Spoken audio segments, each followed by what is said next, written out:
Hey everyone, welcome back to my YouTube channel. So we are here to read Class 9 NCERT Chapter 4 A Truly Beautiful Mind of English Behaviour Literature. So let's start reading a chapter.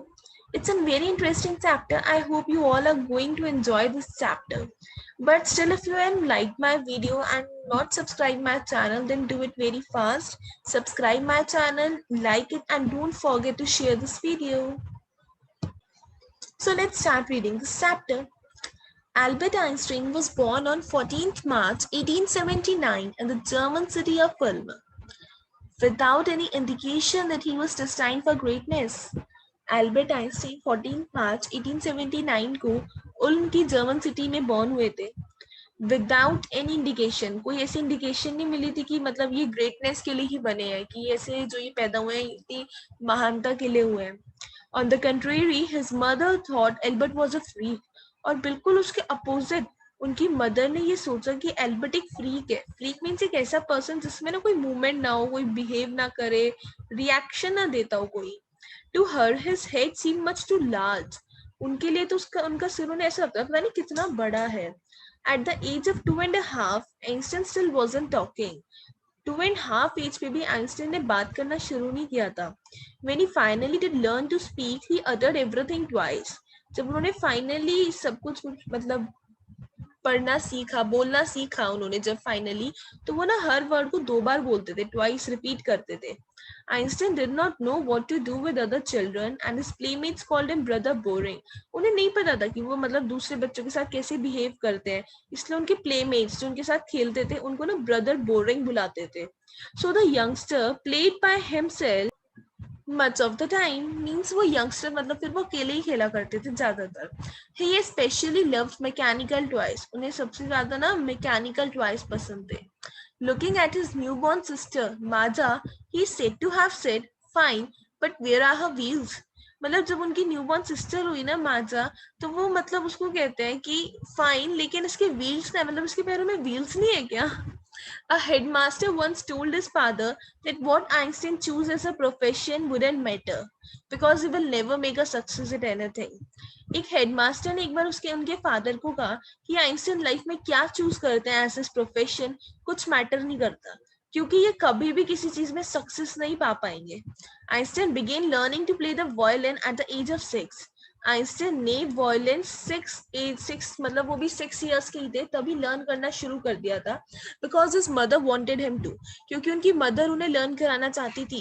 He later became a gifted amateur violinist maintaining his skill throughout his life. और फिर वो बाद में एक gifted means amateur, कोई ऐसी चीज जो कि वो मतलब ये नहीं कि उनका प्रोफेशन बन जाए इसलिए कर रहे थे, अपनी खुशी से वायलिनिस्ट मतलब गिफ्टेड थे, मतलब उनको ना खुशी से वो वायलिनिस्ट बनना चाहते थे, से तो गॉड गिफ्ट कह सकते हैं. अब और इस स्किल को उन्होंने पूरी लाइफ तक मेंटेन रखा वायलिन बजाने की. But Albert Einstein wasn't a bad प्यूपिल. लेकिन एल्बर्ट आइंस्टाइन कोई मतलब बैड प्यूपिल नहीं था, बुरा इंसान नहीं था. He went to high school in Munich, where Einstein's family had moved when he was 15 months old and scored good marks in almost every subject. जब आइंस्टाइन 15 months का था तब उसकी फैमिली जो थी ना वो मुनीच में शिफ्ट हो गई थी, और आइंस्टाइन स्कूल में मतलब बहुत अच्छे मार्क्स लाता था. वो ना हाई स्कूल में जाता था मुनीच में, और जो भी उसके हर सब्जेक्ट में उसके बहुत अच्छे मार्क्स आते थे. Einstein hated the schools regimentation and often clash with his teachers.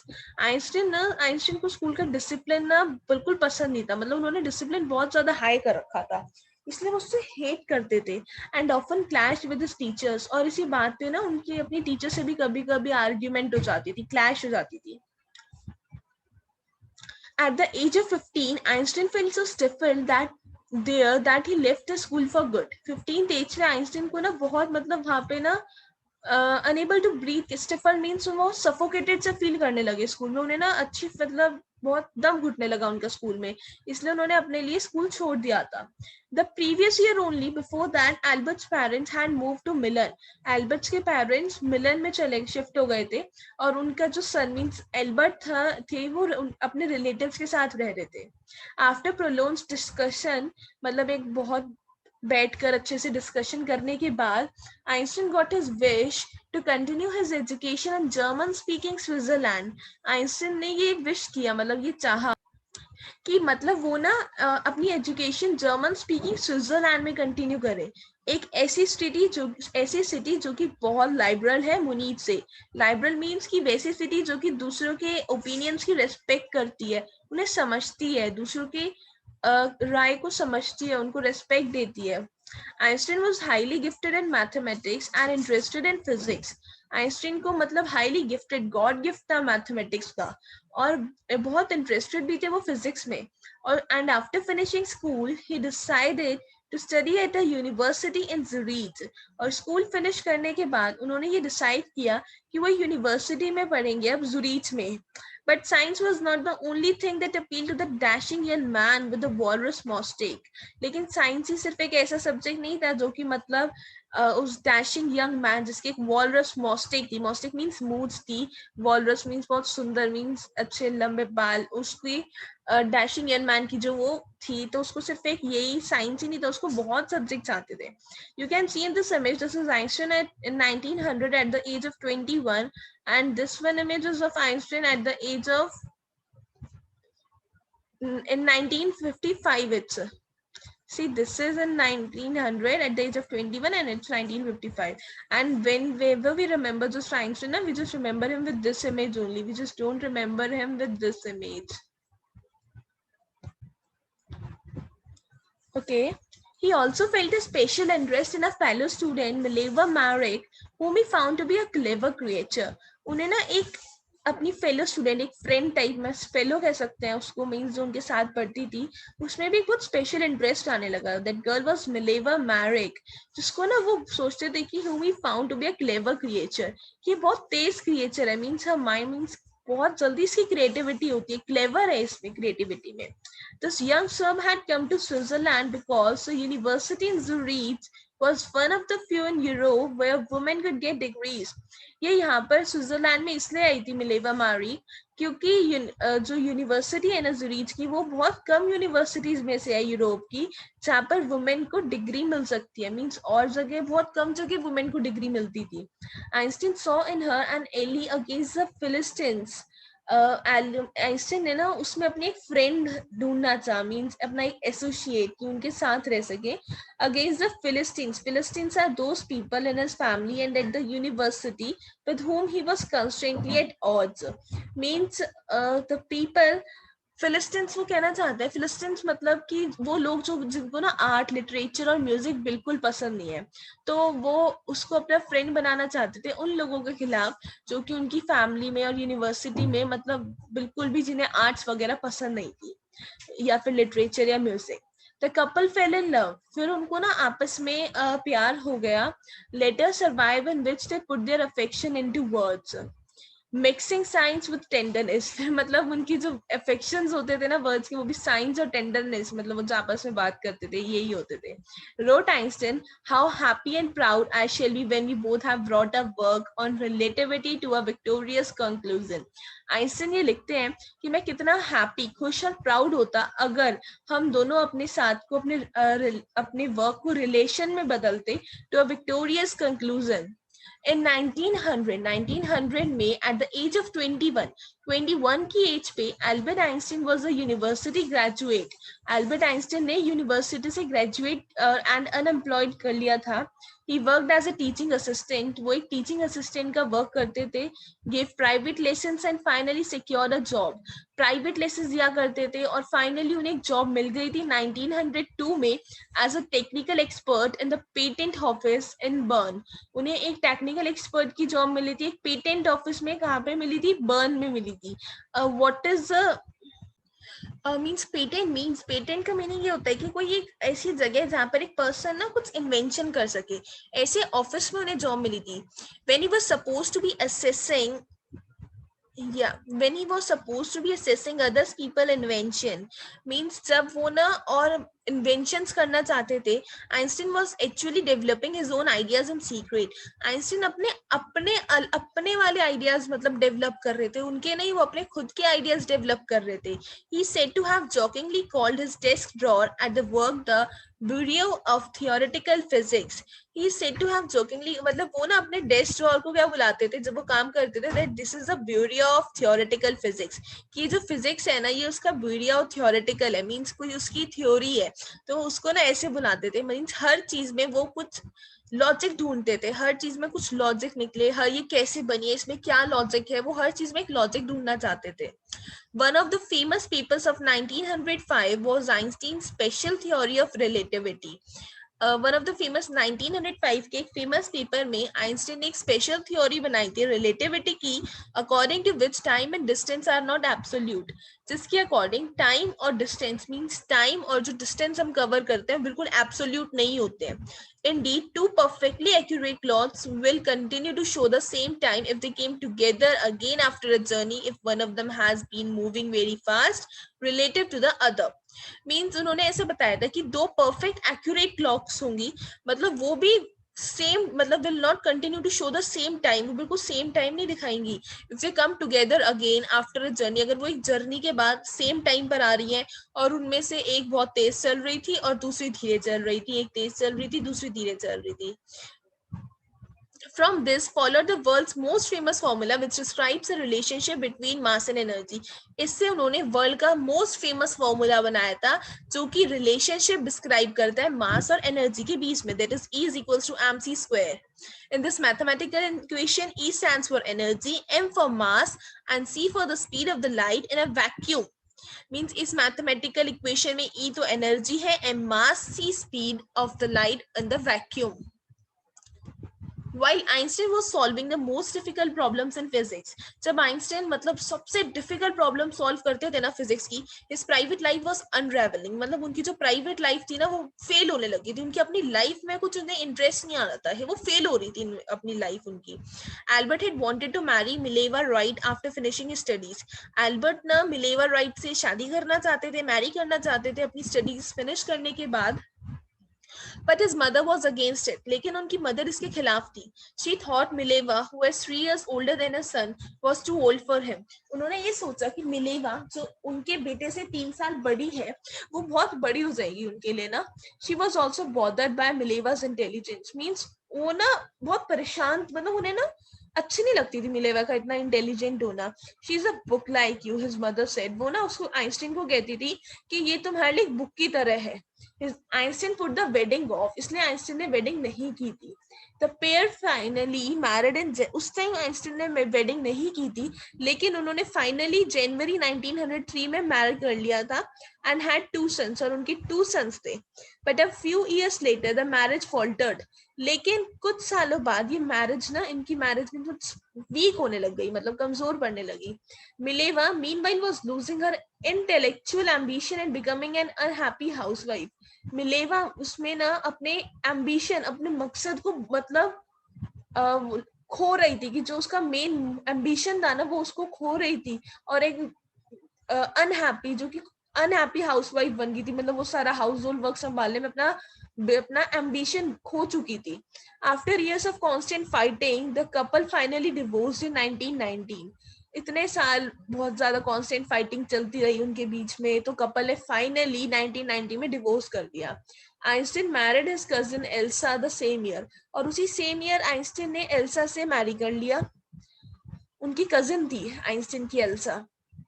Einstein's new personal chapter coincided with his rise to world fame. Einstein का न्यू पर्सनल चैप्टर मींस वो ना बहुत ज्यादा फेमस हो गया था पूरे वर्ल्ड में. In 1950 he had published his general theory of relativity which provided a new interpretation of gravity. 1950 में ना उन्होंने एक जनरल थ्योरी पब्लिश की थी रिलेटिविटी की, जिसने एक बहुत ज्यादा इंटरप्रिटेशन, मतलब ग्रेविटी के बारे में बहुत कुछ बताया था.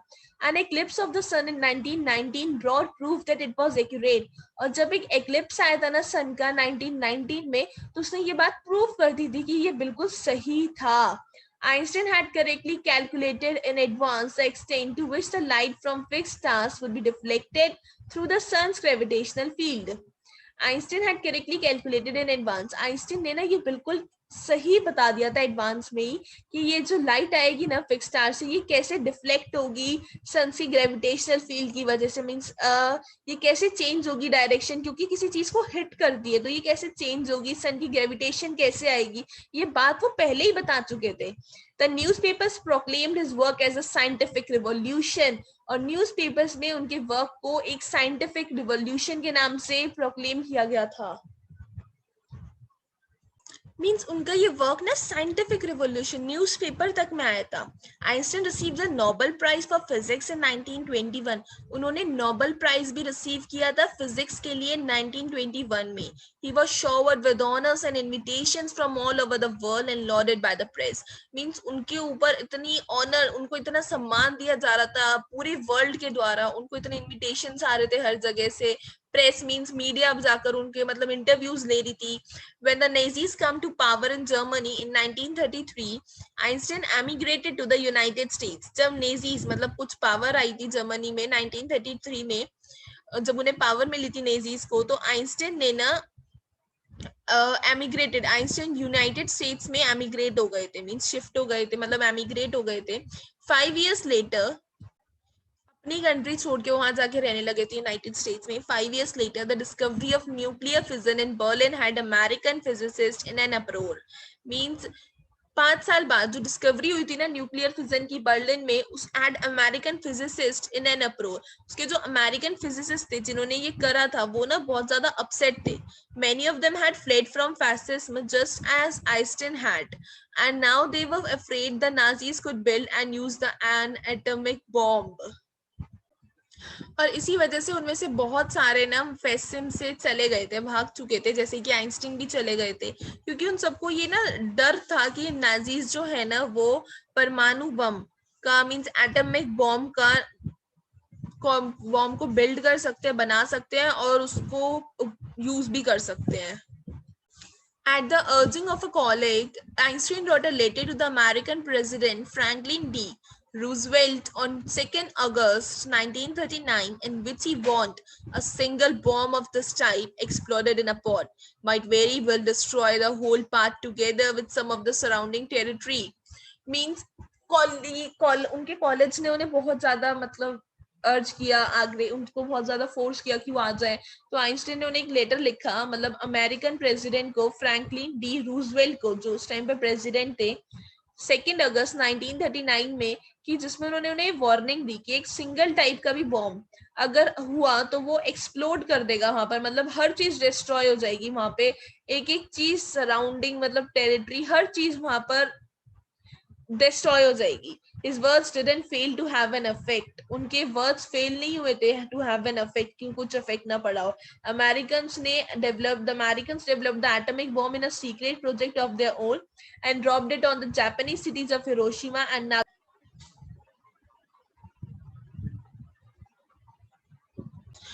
अमेरिकन ने एटॉमिक बॉम्ब को डेवलप किया एक सीक्रेट प्रोजेक्ट में अपने, और उनको जापानीज सिटीज पे छोड़ा था, हिरोशिमा और नागासाकी पे 1945 में अगस्त में. Einstein was deeply shaken by the extent of destruction, और आइंस्टीन ना ये डिस्ट्रक्शन को सुन के बिल्कुल एकदम से हिल गए थे. This time he wrote a public massive. इस टाइम उन्होंने एक पब्लिक लेटर लिखा था, मतलब बहुत लॉन्ग और ऑफिशियल लेटर जो सब पे जाए यूनाइटेड नेशंस के. In it he propose the formation of a world government. उसमें उन्होंने ये प्रपोजल रखा था कि वर्ल्ड गवर्नमेंट का फॉर्मेशन किया जाए.